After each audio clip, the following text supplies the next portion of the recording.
폭삭 속았수다. 여러분 제주도 말로 수고 많으셨습니다 라는 뜻이에요. 엄청 어디 가서 속았다 뭐 사기당했다 그런 뜻이 아니라 수고 많으셨습니다 라는 뜻입니다. 여러분 옆에 계신 분들이 한번 인사할까요? 오늘도 폭삭 속았수다.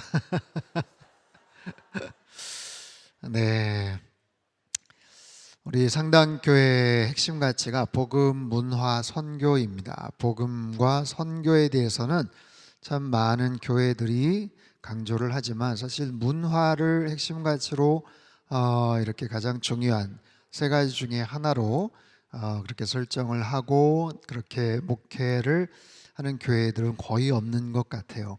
하지만 여러분 문화의 중요성들을 우리는 살면서 뭐 굳이 따로 설명을 안 해도 많이 느끼곤 합니다.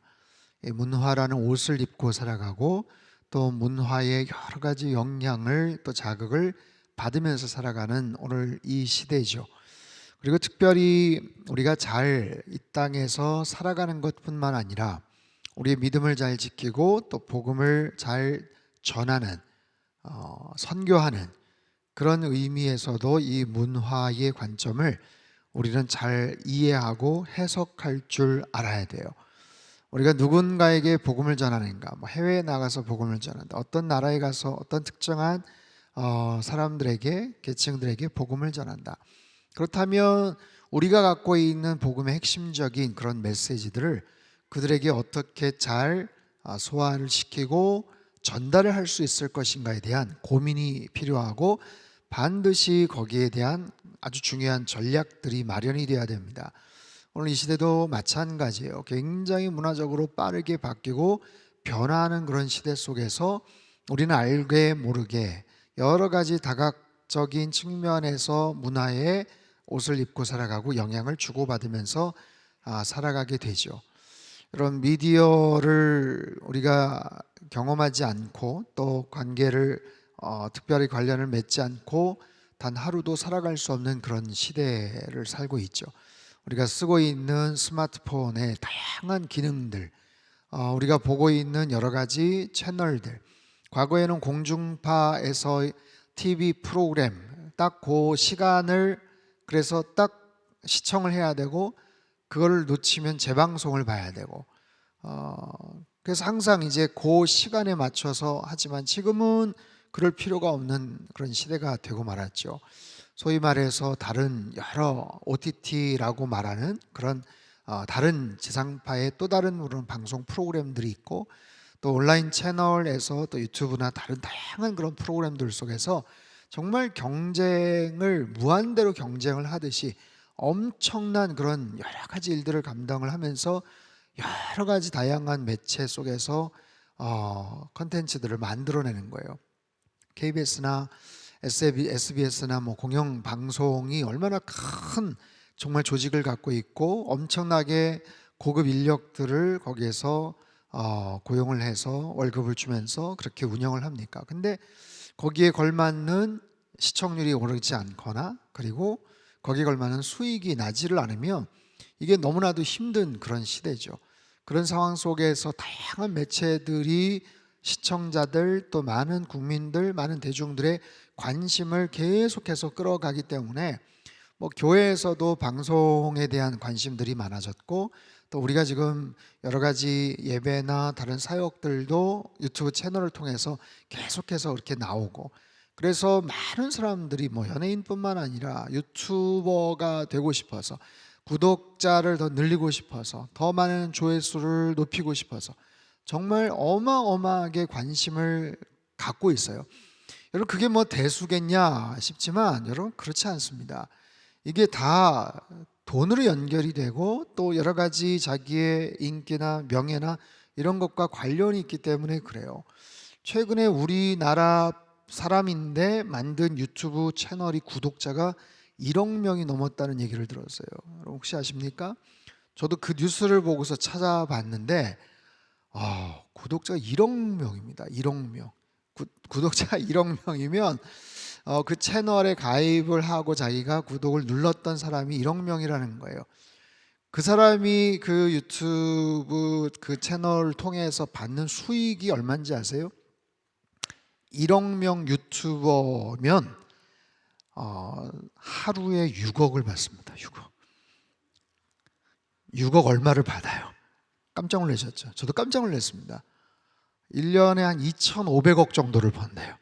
그냥 그 채널 하나를 만들어서 와, 여러분 너무 부럽지 않습니까? 하루에 6억이 생기는 건 어떻게 그걸 소화를 할까요? 감당을 할까요? 우리나라 젊은 그냥 청년이고 뭐 여동생하고 같이 만든 정말 내용도 별것도 없는 것 같은데 그냥 그렇게 해서 만든 거예요. 전 세계 제일 많은 유튜버 구독자를 갖고 있는 사람은 미스터 뭐 비스트인가요? 뭐 그 3억이 넘는 그러니까 어마어마한 돈을 버는 거예요.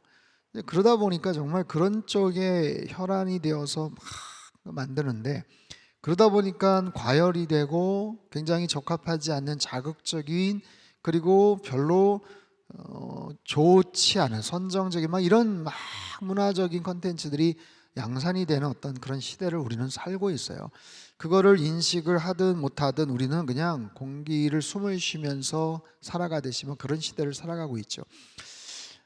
왜 장황하게 제가 말씀을 드리냐 하면 이 폭삭 소가수다라는 이 드라마가 정말 잘 만든 드라마입니다. 정말 좋은 드라마이고 잘 만든 드라마이고 특별히 5월 가정의 달을 맞이해서 가정 안에서 우리가 갖게 되는 여러 가지 관계적인 어려움들, 갈등들, 서로를 이해하지 못해서 생기는 크고 작은 오해들, 가정의 달이기 때문에 특별한 예배를 만들고 거기에 걸맞는 설교를 이렇게 만들어서 메시지를 전하지만 때로는 참 설교 메시지를 통해서도 이것을 전달을 하기가 참 어려운 그런 주제들이 참 많거든요.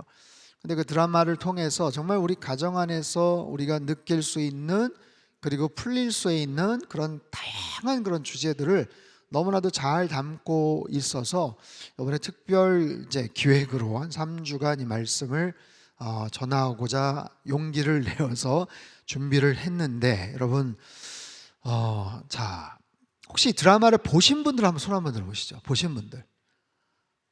그래도 많이 보셨다고 손을 드시네요. 앞으로 보실 분들 손 한번 들어보시죠. 앞으로 보실 분들. 넷플릭스가 없어서 못 봅니다. 뭐 이런 분들도 계시지만 주변에 보신 분들한테 물어보세요. 이 계정을 한 몇 개를 같이 쓸 수 있다고 하니까 그래서 5월달 제가 숙제를 드리겠습니다. 5월달 안에 이 드라마를 꼭 한번 보시고 다음에는 예배 오실 때 꼭 가족들 뭐 남편 아내 누가 자녀들 손을 잡고 꼭 한번 이 자리에 좀 오셨으면 좋겠습니다. 제가 설교 준비를 하면서 야 이거 너무 섣불리 잘못 기획을 하고 설교를 한다고 했나 싶은 마음이 살짝 들었던 게 뭐냐면 일단은 영상을 좀 중간중간에 좀 틀면 좋은데 이게 법적으로 또 안 돼요. 틀 수는 있습니다. 근데 잘못하면 또 우리 유튜브 채널이 날아갑니다. 이제 그쪽에서 이걸 항상 이제 보기 때문에. 그리고 여기에 담을 수 있는 이 스토리가 사실 너무 많아서 이걸 어떻게 한 3부에 걸쳐 설명을 할까 참 고심이 되지만 여러분들이 그래도 꽤 보셨다는 분들도 계시고 또 아무튼 그 전제하에 뭐 내용을 다 아무튼 제가 설명을 할 테니까 그래도 들어도 괜찮아요. 내용을 알고 나중에 안 보신 분들 보셔도 괜찮으니까 지난 3월 달에 한 달 동안 이제 넷플릭스라는 아무튼 그 방송을 통해서 한 번에 4편씩 전체가 16부고 한 번에 봄, 여름, 가을, 겨울 뭐 이렇게 가지고 이제 다뤄진 그런 내용입니다. 우리나라 1950년대부터 뭐 최근까지 한 3대에 걸쳐서 굉장히 격동의 어려운 시기를 살았던 제주도 한 마을을 배경으로 그리고 나중에는 이제 뭐 서울로 올라오기도 하고 그러지만 거기에서 있었던 여러 가지 정말 애환들 또 속상한 이야기들 삶의 아주 부단한 그런 열정들 그 속에서 정말 서로를 의지하고 서로를 사랑하면서 살아왔던 그런 많은 이야기들을 그렇게 아주 잘 담고 있는데 뭐 연기는 뭐 기가 막히게 연기를 또 잘했을 뿐만 아니라 우리나라 최고의 아무튼 드라마 감독과 최고의 각본을 썼던 분이 함께 의기투합을 했고 넷플릭스라는 그 회사에서 600억이라는 아무튼 돈을 들여서 잘 정말 섬세하게 잘 만든 벌써 1년 전에 만들었지만 그 1년 동안을 계속해서 보정 작업을 해서 정말 웰메이드로 만든 그런 작품이에요. 뭐 관식이, 애순이, 그 사진 그래도 대표적인 사진 하나. 네. 뭐 정말 저런 이 캐릭터가 있을까 싶은데 아무튼 박보검이라는 배우와 또 아이유라는 배우가 정말 열연을 했고요. 아이유는 애순이라는 어린 시절의 청년 젊은 시절의 연기를 또 했을 뿐만 아니라 나중에 나이가 들면 애순이의 딸 금명이의 또 연기를 이렇게 하게 되죠. 자, 어쨌든 뭐 여러분들 다 어느 정도 스토리를 아시니까 여기서 가장 중요한 것은 사실 사랑의 힘입니다. 사랑의 힘, 드라마 전체를 관통하는 핵심적인 주제예요. 다양한 모습의 이야기가 소개가 되죠. 어린 꼬맹이 때 관식이와 애순이의 아주 애틋한, 뭐 사랑이라고 말할 수 없지만 어떤 그런 여러 가지 그런 정서들이 거기서 소개가 되고, 나중에 또 결혼을 해서 또 사랑에 대한 그런 이야기가 나와요. 뭐 다양한 모습의 서로 사랑하는 그런 모습들이 나오죠. 금명이가 결혼하기 전에 충섭이와 또 사랑하는 거, 또 금명이의 남동생 은명이와 또 다른 그 여자아이 현숙이의 또 사랑도 나오고, 부모님들의 또 각자 나름대로의 그 사랑이 나와요. 때로는 굉장히 투박하고 거칠지만 아주 때로는 노골적이고 또 편애하는 어떤 그런 사랑의 모습들이 나오게 되죠. 그 사랑을 통해서 이 사랑의 이야기가 관통이 되면서 전체 16부작을 쭉 끌고 나가는 거예요. 여러분, 그렇습니다. 이 사랑이라는 건 결국 우리 삶의 이야기죠. 우리가 살아가는 삶의 가장 메인 동력, 그 스토리도 결국 사랑이에요. 성경 속의 이야기도 마찬가지 아니겠어요? 창세기부터 요한계시록까지 하나님의 사랑 이야기가 관통을 하고 있는 거죠. 우리를 향하신 하나님의 끊임없는 하나님의 사랑 이야기. 죄로 인해서 그 관계가 멀어졌지만, 깨어졌지만 우리를 살리시기 위해서 그 아들을 이 땅에 보내시고 죽기까지 정말 십자가의 놀라운 사랑을 통해서 우리를 결국에는 구원케 하신 그 놀라운 십자가의 사랑. 하나님이 세상을 이처럼 사랑하사 독생자를 주셨으니, 여러분, 하나님의 그 놀라운 사랑 속에서 우리들은 그 구원의 놀라운 은혜를 입고 멸망하지 않아도 되고 영생을 얻을 수 있는 놀라운 특권과 은혜를 얻게 되었다라는 거죠. 바로 그런 거예요. 그 하나님의 사랑 이야기가 쭉 우리의 삶을 관통하고 성경의 그 모든 스토리를 꿰뚫고 있듯이 이 드라마에서도 마찬가지입니다. 어린 꼬맹이 관식이가 어린 애순이를 너무너무 애틋하게 좋아하고 사랑하는 그런 이야기들이 있죠.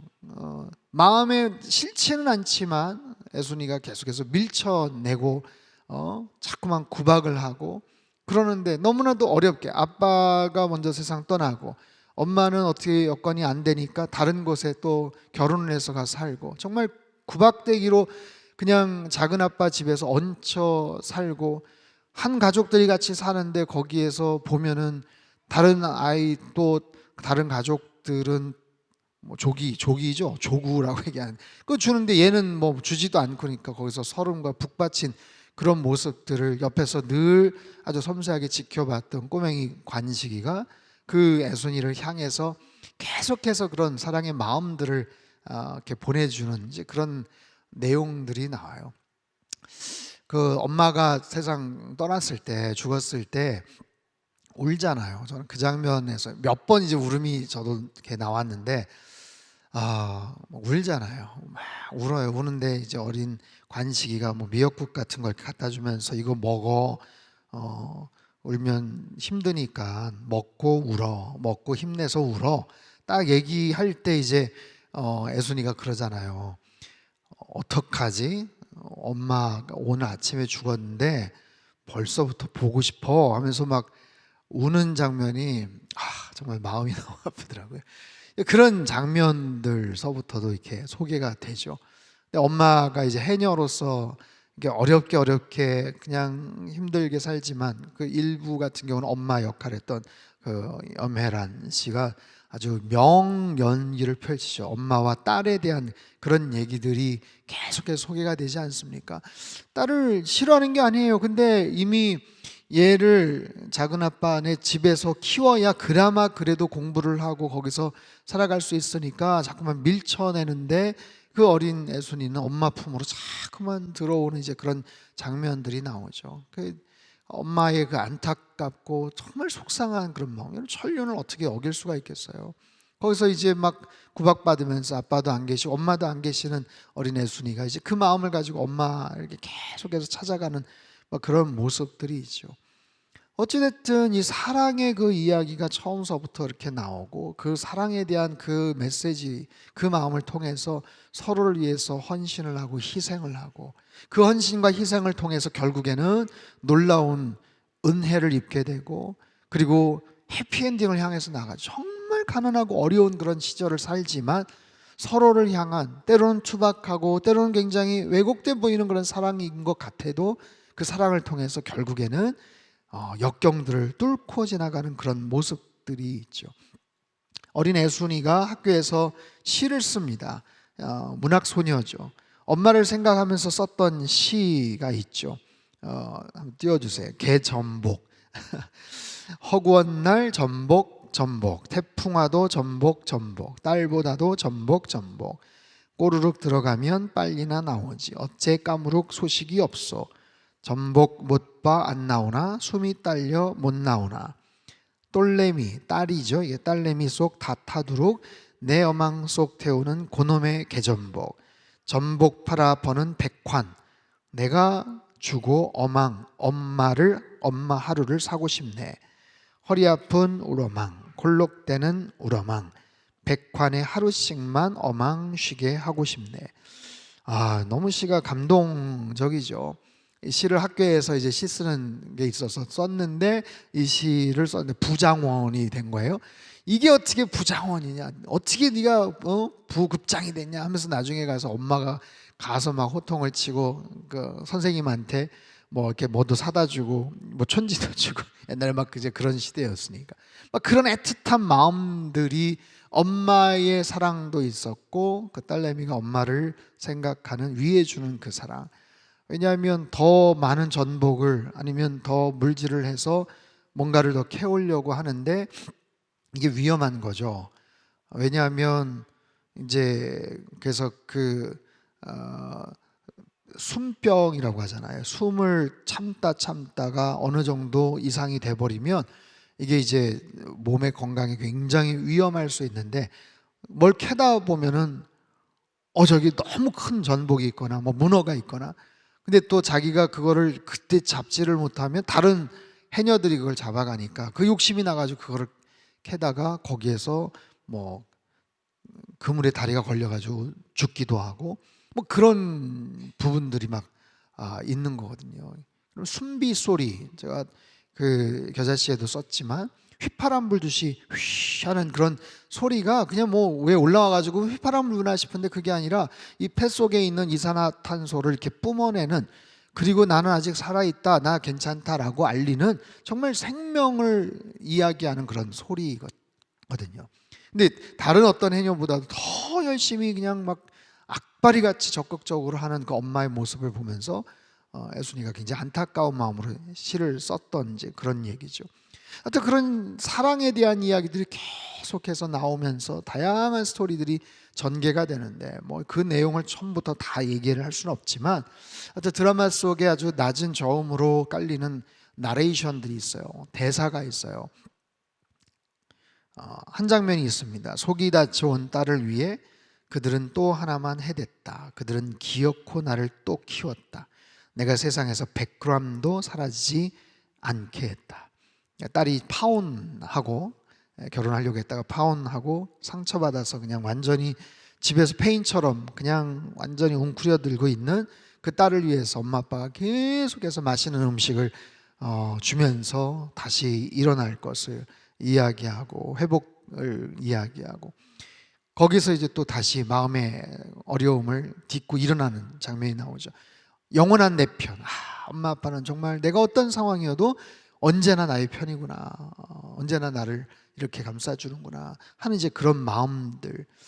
근데 여러분 보면 거기에 가장 완벽한 아빠 엄마 아니면 뭐 관식이 예수님 뭐 이렇게 완벽한 사랑의 모습으로 나타나지만 또 그렇지만은 않아요. 굉장히 인간적인 그런 모습이기 때문에 딸내미 큰딸 똑똑하고 공부도 잘하고 그런 금명이 큰딸한테는 너무 지극정성으로 잘했지만 약간 사고뭉친 아들 은명이한테는 좀 이렇게 좋지 않게 또 행동을 하고 막 그래서 편애를 당했다. 나는 정말 엄마 아빠한테 사랑받은 적이 별로 없다라고 막 이야기하면서 은명이가 그런 얘기를 하죠.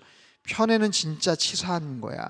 차라리 안 사랑하는 게 낫지 덜 사랑하는 건 진짜 치사해. 애를 평생 못 크게 하더라고.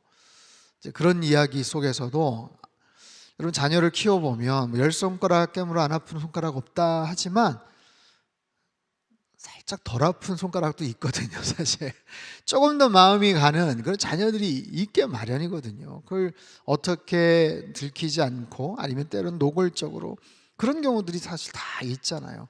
근데 그런 속에서 오히려 편애를 받은 그 자녀는 어떤 부담이 있었겠구나 하는 것들이 이해가 되고 오히려 거기서 노골적으로 차별을 받았을 것 같은 자녀들은 그때는 잘 몰랐는데 그때 이런 모습으로 서운했고 속상했겠구나라는 거고 이제 은명이는 나중에 그런 하소연을 하죠. 왜 자기 생일에는 한 번도 제대로 뭘 해주지 않았냐 생각을 해보니까 누나 큰 누나는 맨날 그렇게 해줬지만 은명이 동생은 생일을 해줄 수가 없었던 게 막내가 있었는데 막내가 어렸을 때 사고로 죽잖아요.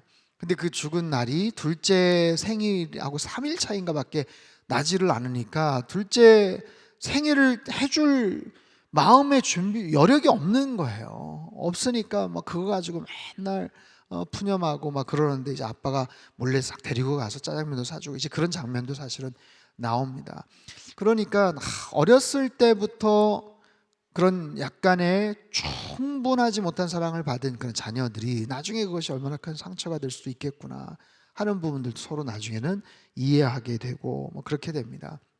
몇 번의 눈물 날 그런 포인트들이 있었는데 그 마지막에 그 주인공 관식이가 이제 죽으면서 자기 와이프를 바라볼 때 울지 마라고 웃으면서 자기를 떠나보내라고 하는 순간 그 장면이 또 오버랩이 되죠. 어렸을 때의 그 자기 젊었을 때 박보검과 아이유의 모습으로 탁 오버랩이 되면서 그때 그 대사가 또 나와요.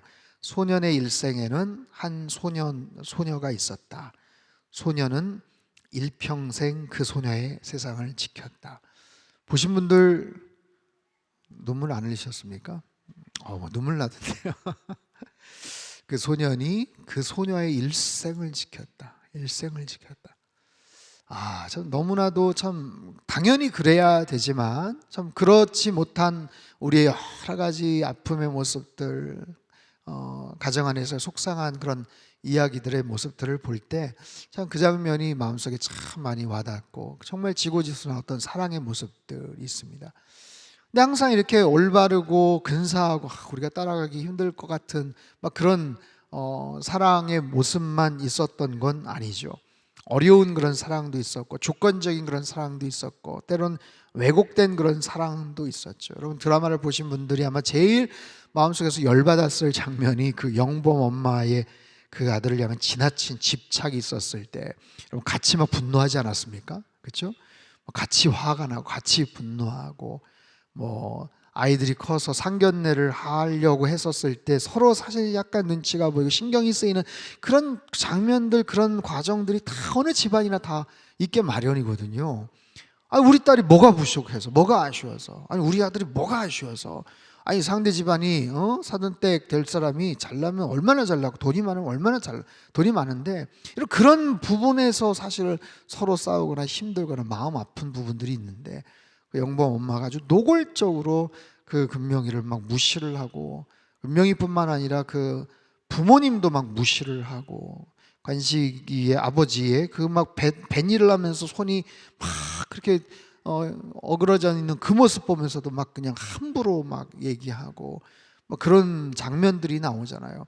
거기에서 그 아들이 편을 들고 엄마 왜 그러시냐고 막 했었을 때 막 또 다그치는 장면들 여러분 기억나시죠? 너는 내 자존심이야! 그래서 할 때 막 그냥 화가 나는지 그런 장면들이 나오고 근데 그런 모습 속에서 그 여자친구는 또 이제 남자친구한테 막 따지듯이 막 얘기하잖아요. 너 착한 아들 될래, 착한 남편 될래, 둘 중에 하나만 선택해. 뭐 이런 이야기들도 막 나오게 되고, 아무튼 굉장히 왜곡된 그런 사랑의 모습들이 나오고, 또 이 드라마에서 아주 다양한 연기를 했고 정말 맛깔스러운 연기를 했었던 뭐 신 스틸러 같은 분들이 계시고, 특별한 악역이라고 말할 수 있는 분들이 많지는 않아요. 근데 아주 유명한 또 이렇게 장면이 나왔죠. 학시 아저씨. 학시 아저씨. 정말 이분도 연기를 너무 잘해서 처음부터 마지막까지 그 연기 변신하는 그런 장면들이 나오고, 이게 그만큼 파급이 있겠구나 연출자가 생각을 했는지는 모르겠지만 연기도 너무 잘했고 곳곳에 아주 감초 연기를 너무 잘했는데, 이분도 마찬가지. 처음에 굉장히 서툴고 거친 그런 사랑의 모습들이 있지만 나중에 말년이 돼가지고는 자기도 막 너무 부러운 거예요. 자기도 너무 부럽고, 금명이랑 관식이가 배 타고 해 일출 보러 갔다고 손잡고 나오는 모습 보니까 자기도 자기 딸하고 같이 가고 싶어가지고, 너 내일 아침 뭐하냐? 그러니까 뭐 인부랑 가세요 하면서 막 이렇게 막 싸대는 이제 딸내미의 얘기도 나오고 막 그런 장면들 막 나오잖아요. 그러니까 참 이게 사랑이라는 게, 제가 이제 결론에서도 이야기를 좀 하겠지만, 사랑의 이 경험이라는 거는 나에게 경험된 만큼 그것이 표현이 되는 것 같아요. 소위 말해서 인풋과 아웃풋이죠. 내가 그만큼 사랑에 대한 부분들을 경험을 하고 거기에 대한 것들을 내가 누리고 누군가에게 일방적인 그런 사랑을 흠뻑 받았다면 그것이 기억이 되고 그것이 경험이 되고 그것이 머물고 있어서 그것이 누군가에게 표현이 되는 어떤 그런 모습들로 나타나게 되더라는 거죠. 아무튼 그 사랑의 결핍이 왜 그런 식으로 왜곡된 모습으로 나타나는가, 잘못된 모습으로 나타나는가. 여러분, 우리의 모습 안에도 사랑의 어떤 완전성, 성경 안에서 말하는 늘 사랑의 굉장히 퍼펙트한 그런 모습들을 우리가 보고 있지만, 우리의 연약함들, 우리의 부족함들, 사실 우리의 어떻게 보면 역량이 참 부족한 그런 모습들로 인해서 사랑은 한다고 하지만, 여러분, 이솝 우화에 두루미와 여우가 서로 초대를 해놓고 각자가 먹는 스타일로 접시를 주고 호리병 같은 걸 주는, 이제 그런 식의 사랑을 하죠. 제가 주례할 때 우리 신랑한테도 늘 그런 얘기, 신랑 신부한테도 얘기를 하죠. 두 사람이 서로 사랑하고 싶은 마음, 분명히 사랑을 잘하고자 하는 마음은 있지만 마음만큼 능력이 우리에겐 참 부족하다. 능력이 참 우리에겐 부족해요. 그렇기 때문에 그 능력이, 나는 그런 의도는 아니었는데, 내가 원래 그렇게 얘기하려고 한 건 아닌데, 왜 말이 항상 이렇게 좀 삐뚤게 나가지? 그렇게 스스로를 좀 속상해할 때도 있잖아요. 그렇기 때문에 사랑의 가장 완성된 모델이신 하나님의 사랑, 예수 그리스도의 사랑을 우리가 늘 보고 묵상하고 따라하고 경험하고 습득하고 그 사랑을 자꾸만 연습하고 훈련하고, 바로 그런 장면을 통해서 우리의 모습이 더욱더 건강해지고, 때로는 그 사랑의 모습을 통해서 성장하고 타인을 이해하고 공감하고, 그렇게 그 능력을 키워나가는 것이 아닌가 싶어요. 어쨌든 이 드라마는 우리 인생의 여러 단면을 보여주는 정말 사랑의 어떤 굉장히 얽히고 설켜 있지만 나중에는 아름다운 모습으로 그것이 잘 해석이 되고 하나의 결론으로 귀결되는 한편의 정말 아름다운 그런 드라마다라는 거예요. 그래서 저는 오늘 설교의 제목을 사랑의 희생과 은혜 곧 승리의 노래라고 잡았어요. 승리의 노래, 사랑으로 인한 승리의 노래예요. 다시 한번 스바냐 3장 17절 말씀을 우리 같이 한번 읽도록 하겠습니다. 시작. 너희 하나님 여호와가 그는 구원을 베푸실 전능자이시라. 그가 너로 말미암아 기쁨을 이기지 못하시며 너를 잠잠히 사랑하시며 너로 말미암아 즐거이 부르며 기뻐하시리라 하리라. 아멘. 여러분, 스바냐는 유다 왕국의 암울한 시기에 이 메시지를 예언을 합니다. 백성들은 이미 하나님을 떠나서 우상 숭배에 심취해 있었고 하나님의 심판은 아주 임박해 있었어요. 너무나도 어두운 그런 시대적인 상황 속에서 그들을 향한 멸망, 파멸, 심판에 대한 메시지를 해나가는데, 그럼에도 불구하고 하나님의 그 마음이 그들을 정말 멸절시키고자 함이 아니라 그 과정을 통해서 그들의 연약함과 죄성들을 벗어버리고 하나님 앞에 돌아오기를 바라시는 하나님의 애타는 마음, 하나님의 그 사랑의 마음을 스바냐 선지자는 전하고 있다라는 거예요. 그리고 결국에는 하나님의 그 사랑을 승리할 수 있다 말씀을 해요. 첫 번째, 하나님은 우리 가운데 계신다라는 거예요. 하나님이 우리 가운데 계신다. 너희 하나님 여호와가 너희 가운데 계시니. 여러분, 스바냐서의 메시지는 하나님의 임재에서 시작을 합니다. 이 말씀은요, 단순한 하나님이 우리 옆에 계신다가 아니에요. 우리 가운데 계신다. 우리와 함께 하신다. 우리 중심에 계신다. 우리 삶의 한복판에 우리와 함께 하신다라는 거예요. 우리 삶의 어떤 한복판이요? 인생의 풍랑 속에서, 인생의 폭풍 속에서, 너무나도 힘들고 어려운 광야 같은 그런 여러 가지 상황 속에서 하나님은 먼발치에서 그냥 나몰라라고 지켜보시는 분이 아니라 우리 가운데 계시는 사랑이 많으신 하나님이신 줄로 믿습니다. 임마누엘 되시는 그 하나님이 우리의 고통과 우리의 환난과 우리의 속상함을 하나님이 아시는 거예요. 여러분, 그 드라마에서 애순이가 너무 힘들어요. 아이도 가졌는데 어떻게 먹을 게 없어요. 너무너무 힘들어요. 어려워서 할머니를 찾아가죠. 할머니를 찾아갔었을 때 나문희 씨 할머니가 힘들냐는 이제 질문을 하죠. 고달프냐? 아마 그랬던 것 같아요. 왜 고달퍼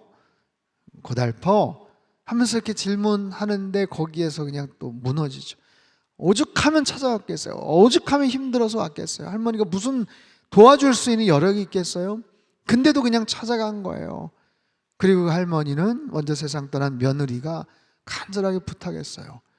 어머니, 우리 아이가 너무 힘들 때 딱 한 번만 좀 도와달라고. 딱 한 번만, 정말 딱 한 번만. 너무 고달파서 어디 찾아갈 수도 없고, 그래서 어머니한테 한 번 오면 어머니 꼭 한 번 도와달라고. 그 말을 기억하시고 고달퍼. 그래서 그 치마, 옛날에 할머니들 정말 치마 안에 정말 무슨 보물단지 같은 게 이제 뭐가 계속 나오잖아요. 뭘 막 그냥 계속 헤집어서 거기서 막 꺼내는데, 아유 뭐 어디까지 꺼내 하면서 이제 뭐 그 손녀가 막 말리잖아요. 손녀죠, 손녀. 그랬을 때 통장 같은 거를 이렇게 주면서 깜짝 놀랐잖아요. 이게 뭐냐고. 할머니 훔쳤어 이러는데, 아니야, 이거 내 돈이야. 내가 피난 나와서 국밥집 하면서 여기까지 잘 모아놓은 돈이야. 저기 둘째 아들 줬었으면 벌써 다 날렸을 건데 내가 꽁꽁 사들고 아껴놨던 통장인데 이건 너 가져. 꽤 많은 돈이 있었을 거예요. 배를 한 척 샀으니까 그걸로. 그런 장면들, 정말 마음이 이렇게 또 뭉클해지는 그런 장면 아니에요. 하나님의 그 사랑, 우리가 가장 힘들고 어려울 때 우리 가운데 계셔서 우리와 함께 하시는 그 하나님, 우리의 모든 고통과 우리의 마음을 하나님은 다 아시고, 사랑하는 아들아, 사랑하는 딸아, 고달프냐? 라고 물어보실 수 있는 그 하나님이 저와 여러분의 하나님이신 줄 믿습니다. 두 번째, 그 하나님은 구원을 베푸시는 전능자시라. 그는 구원을 베푸실 전능자시라. 단지 우리와 함께 계시는 것만이 아니라 구원을 베푸시는 전능자. 여기서의 전능자라는 히브리어 의미는 용사란 뜻이에요. 강한 자란 뜻이에요. 우리 삶의 모든 상황을 능히 이겨낼 능력을 갖고 계시는 그 분이셔요. 경제적인 어려움뿐이겠어요? 질병의 문제도 마찬가지고, 우리의 삶 속에 여러 가지 내적인 갈등과, 여러분 살면서 늘 좋은 날만 있는 사람이 어디 있겠어요? 늘 평탄한 길만, 꽃길만 걸어가는 사람이 어디 있겠냐고요. 인생에 늘 오르막길이 있고 내리막길이 있는 거예요. 웬만큼 괜찮다 싶으면 또 오르막길이 또 나오는 거예요. 계속해서 정말 밀물이 계속해서 오듯이 하나씩 넘어가고 헤쳐나가는 것이 우리의 인생 아니겠습니까? 그런 속에서 그 하나님이 이 모든 것들을 능히 해결할 수 있는 전능하신 용사로 나와요. 용사, 하나님이 해결해 주시는 용사. 여러분, 우리의 싸움이 아니라 하나님의 싸움이 되는 거예요. 여러분, 우리가 그런 상황과 고난과 어려움 속에서 하나님 앞에 무릎을 꿇고 하나님 앞에 우리의 마음을 토로하고 기도를 해야 되는 이유가 있습니다. 하나님, 나의 모든 상황이, 하나님 나의 힘든 어려움이, 하나님 나의 이 싸움이 하나님의 싸움이 되게 해주시고, 나의 고난을 하나님께서 능히 해결해 주실 줄 믿습니다.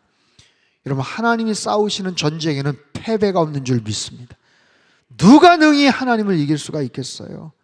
전능하신 그 하나님, 그 하나님의 능력, 세 번째, 그 하나님이 우리로 인해 기뻐하신다 말씀하세요. 그가 너로 말미암아 기쁨을 이기지 못하시며, 기쁨을 이기지 못하신데 우리 한 사람 한 사람을 보시면서 기쁨을 이기지 못하신다. 원문의 뜻은요, 우리를 향해 기쁨으로 환호하신다는 뜻이에요. 환호하신다.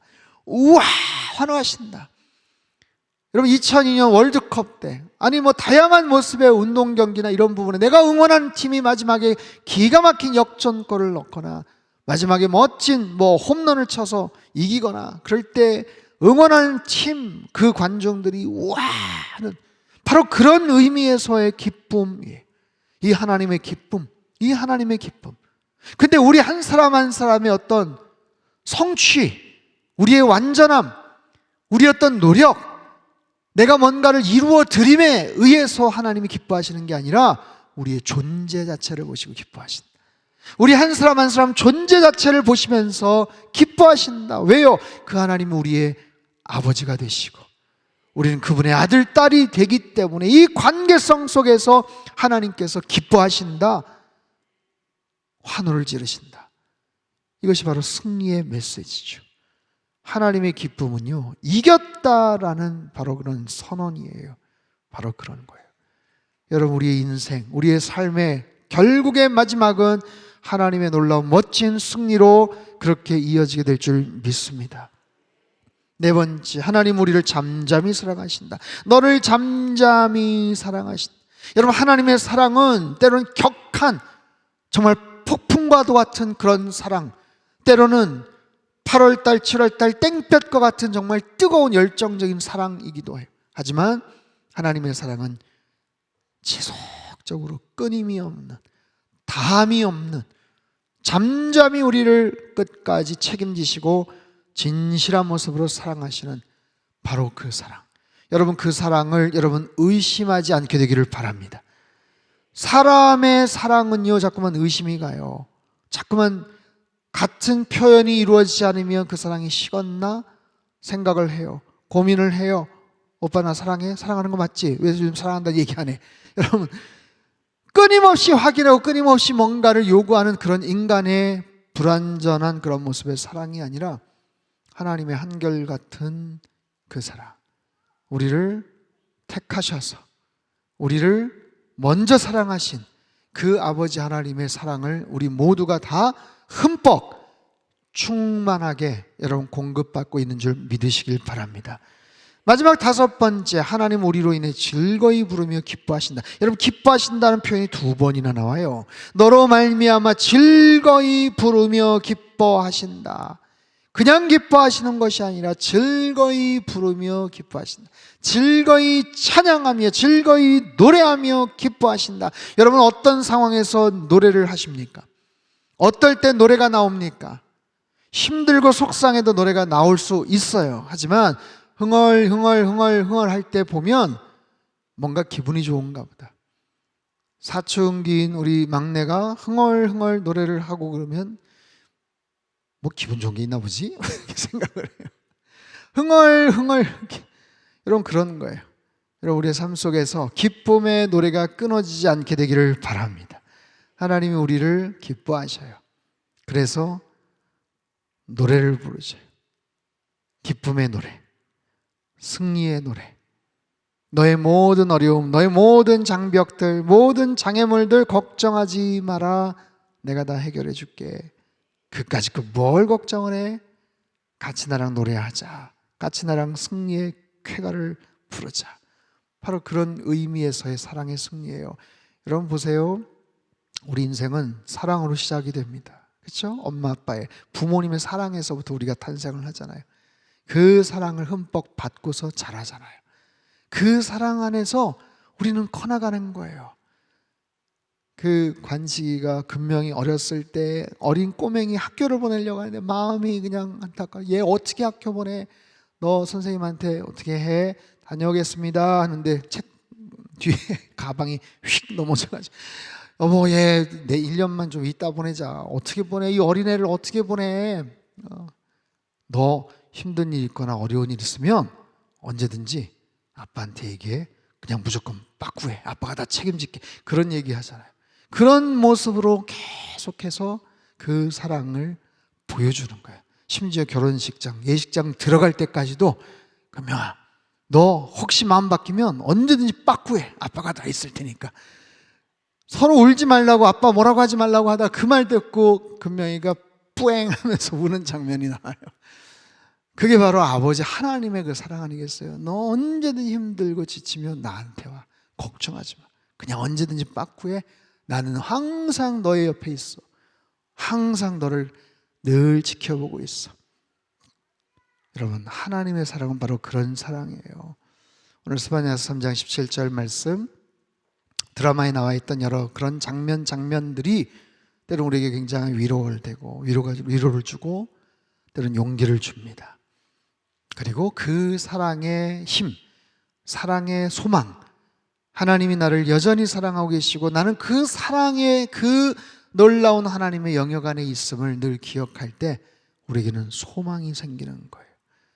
그 하나님은 우리를 구원하실 전능자 되신 하나님이신 줄 믿습니다. 그 하나님이 나를 사랑하세요. 여러분, 한 분 한 분이 어떤 조건이나 어떤 상황과 상관없이 우리를 기뻐하시며 사랑하세요. 세상에는 조건을 봅니다. 결과를 봅니다. 거기에 따라서 칭찬이 커지기도 하고 질책이 있기도 합니다. 하지만 하나님의 사랑은 무조건적인 아가페 사랑이에요. 기쁨을 이기지 못하시는 그 하나님의 잠잠하신 그 사랑이 결국에는 우리로 하여금 즐거이 부르며 기뻐하신다라는 거예요. 이 하나님의 사랑, 이 사랑의 승리, 여러분, 하나님의 사랑은 절대로 패배하지 않는 줄 믿습니다. 가정의 달을 맞아서 여러분, 우리 안에 이 사랑의 모습들이 더 많이 표출되었으면 좋겠어요. 드라마 속에 나타난 그 사랑의 모습들이 조금씩이라도 실천이 됐으면 좋겠어요. 해외 관객들, 해외 많은 사람들이 보면서도 그런 이야기를 했대죠. 더 좋은 아빠가 되고 싶다. 더 좋은 남편이 되고 싶다. 더 좋은 부모가 되고 싶다. 정말 드라마의 굉장한 그런 선한 영향력이 아닌가 싶어요. 여러분, 더 좋은 부모, 더 좋은 아내와 남편, 더 좋은 자녀가 되는, 특별히 이번 5월 한 달 되시길 주님의 이름으로 축복합니다. 여러분, 우리 안에는 사랑이 참 부족합니다. 그래서 배워야 돼요. 끊임없이 배워야 돼요. 누구에게? 하나님에게. 하나님의 그 사랑을 통해서 우리는 그 사랑의 캐파, 사이즈가, 표현력이 더 늘 수가 있어요. 그게 얼마나 다행인지 몰라요. 요한일서 4장 19절에 이런 말씀이 나와요. 우리가 사랑함은 그가 먼저 우리를 사랑하셨습니다. 그가 먼저 우리를 사랑하셨습니다. 그 사랑의 힘으로 기인하여 우리도 더 사랑하게 될 줄 믿습니다. 여러분, 날마다 작은 사랑의 실천을 한번 계속해서 선택하고 한번 행동해 보십시오. 작지만 그 사랑의 실천. 또 한 가지, 용서를 통해서 우리 사랑이 더 깊어지고 단단해지더라고요. 사랑이 갑자기 더 깊어지기가 참 어려운데 누군가를 용서하고 누군가를 품어주는 일이 있을 때 내 사랑의 사이즈가 갑자기 확 넓어지게 됩니다. 그리고 중요한 건 하나님 아버지의 그 사랑에 날마다 접속되어 살게 해달라고 여러분 기도하세요. 여러분, 사랑은 선천적일 수도 있지만 그렇지 않아요. 어렸을 때부터 사랑을 많이 받아서 저래, 나는 부족해, 거칠어, 여러 가지로 투박해. 그렇지만 하나님의 가장 원천적이고 가장 절대적인 그 사랑의 날마다 여러분 핸드폰 충전하듯이 계속해서 접속하세요.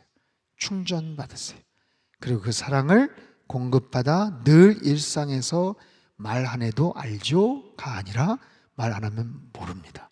표현하고 고백하고 실천하고 계속해서 작지만 조그마한 사랑의 실천들이 계속 내 삶 속에서 하나씩 선택되고 이어질 때 여러분, 우리는 더 아름다운 모습의 사랑의 그런 표현들을 하고 결국에는 놀라운 사랑의 승리를 우리가 거두게 될 줄 믿습니다. 놀라운 사랑의 조그마한 은혜가 5월 한 달 동안, 평생 마찬가지지만 특별히 5월 한 달 동안 우리의 가정 안에, 우리 교회 안에 충만하게 임하시기를 주님의 이름으로 축복합니다. 하나님 아버지 감사합니다. 주님 앞에 나와 예배하는 모든 주의 심령들마다 하나님 흡족한 은혜를 허락하여 주시옵소서. 하나님 사랑으로 말미암아 우리가 하루하루 살아가고 있음에도 불구하고 그 사랑을 때로는 잘 느끼지 못하고 또 표현하지 못하고 우리 안에 너무나도 메말라져 버린 사랑의 결핍된 모습들로 탄식할 때가 많습니다. 주님, 저희들을 긍휼히 여겨 주시옵소서. 우리의 사랑은 어찌 그리 계산적이고 조건적인지 모르겠습니다. 하나님, 날마다 일희일비하고 늘 따지고 정말 모든 것들을 인색하게 계산하고 많은 그런 우리의 모습들, 하나님의 그 사랑의 부요함과 그 풍요함 속에서 더욱더 충만하게 채워지게 하여 주시옵소서. 어떤 역경과 어려움 속에서도 하나님이 우리와 함께 하시고 우리 가운데 계시고 우리를 구원하시는 하나님의 놀라운 능력, 하나님 우리를 기뻐 보시며 잠잠히 우리를 사랑하시는 하나님의 그 승리의 노래를 하나님 우리가 함께 부르며 하나님 그 사랑 안에서 날마다 승리하는 평생의 삶이 되게 축복하여 주시옵소서. 이 나라 민족을 위해서 기도합니다. 하나님, 전 세계적으로 여러 가지 힘들고 어려운 그런 시점 가운데 있습니다. 관세 무역 전쟁과 환경의 위기와 AI의 여러 가지 위협적인 그런 도래 속에서 정말 초경쟁 사회 속에 살아가고 있는 이 시대 속에 하나님, 대한민국만은 지금 정치적으로 계속해서 맴돌고 있고 좌초하고 있습니다. 하나님, 이 나라를 불쌍히 여겨 주시옵소서. 하나님, 이 시대에 하나님 리더를 새로 뽑아야 되는데 하나님, 참으로 어떻게 해야 될지 참 저희들 막막합니다. 6월 3일 대통령 선거에 정말 나라를 사랑하고 정말 국민들을 진심으로 사랑하는 의롭고 정직하고 성실하고 신실한 하나님 리더가 선출되게 하여 주시옵소서. 국민들에게 분별력을 허락하여 주시고 하나님, 이 모든 상황 속에서 먼저 우리 교인들 성도들이 교회가 기도하게 하여 주시옵소서. 전 세계 곳곳에 복음을 증거하신 우리 많은 선교사님들에게 힘과 능력 더하여 주시고 우리 상당교회가 선교적 교회로 계속해서 영적으로 잘 지원하며 함께 아름다운 그런 울타리 역할을 감당하는 우리 교회들에게 도와주시옵소서. 환우들을 위해서 기도하였습니다. 하나님, 원치 않은 질병으로 인해서 낭망하고 한숨을 쉬고 고통 가운데 있는 환우들과 가족들을 주님 불쌍히 여겨 주시옵소서. 아버지 하나님, 그 모든 환부 하나님 구석구석을 주님께서 돌봐 주시고 피 묻은 손으로 어루만져 주시옵소서. 오장육부 폐부 깊숙한 곳에 있는 모든 관절과 피부와 조직과 혈관 곳곳 마디마디를 주님께서 어루만져 주실 때에 급속한 치유가 있게 하여 주시옵소서.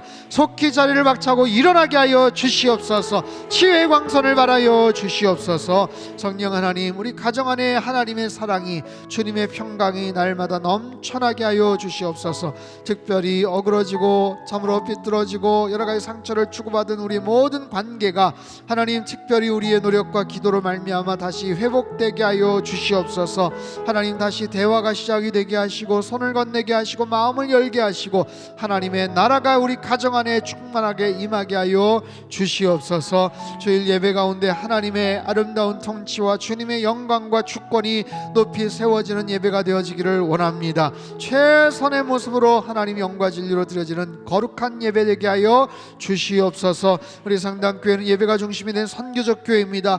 많은 사역이 있고 여러 가지 선교적인 활동이 있지만 그럼에도 가장 중요한 것이 예배임을 항상 기억하게 도와주시고 하나님, 성전 뜰에 들어설 때부터 은혜가 넘치며 이 본당 안에 들어설 때 눈물이 나며 감격적으로 주님을 찬양하고 말씀 앞에 엎드리는 우리의 삶이 되게 도와주시옵소서. 선교적 교회로 여러 가지 아울리치들을 준비하고 있사오니 하나님 아버지, 원근각처로 흩어져서 움직이는 교회로 하나님 귀한 모습으로 섬기고 봉사하는 우리 상당교회 모든 권속들 다 되게 축복하여 주시옵소서. 이전에게도 귀한 물질 주님 손에 의탁드린 손길들마다 하늘의 신령한 복과 땅의 기름진 복으로 넘치도록 부어 역사하여 주시고 쓰여지는 모든 곳마다 하나님의 나라가 힘있게 확장되도록 축복하여 주시옵소서. 이제는 우리 주 예수 그리스도의 크신 은혜와 하나님 아버지의 극진하신 사랑하심과 성령님의 교통하심의 역사가 하나님의 그 놀라운 사랑, 그 희생과 그 놀라운 은혜의 능력 가운데서 하나님 결국에는 승리의 노래를 부르며 주께 영광 올려드리기를 간절히 소망하는 예배드린 주의 백성들, 그들의 가정과 일터와 건강과 자녀들이 앞길 위해 이 나라 민족 흩어진 모든 열방 위에 이제로부터 영원토록 함께 하시기를 간절히 축원하옵나이다. 아멘.